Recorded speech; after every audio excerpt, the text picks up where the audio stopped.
तो देख रहे हैं कि यहाँ पर कैपिलरी ट्यूब को किस प्रकार से जोड़ा जाता है, यहाँ पर सिखाया जा रहा है।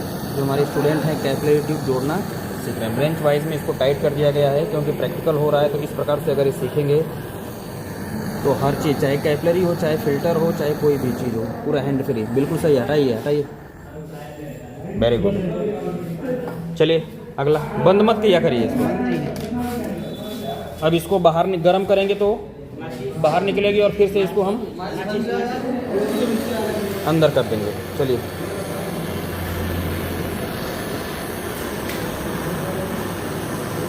तो यदि आप भी आना चाहते हैं तो आ सकते हैं।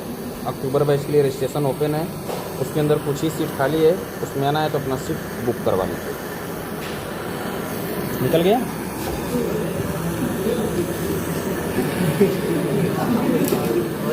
आराम से पकड़ लीजिए।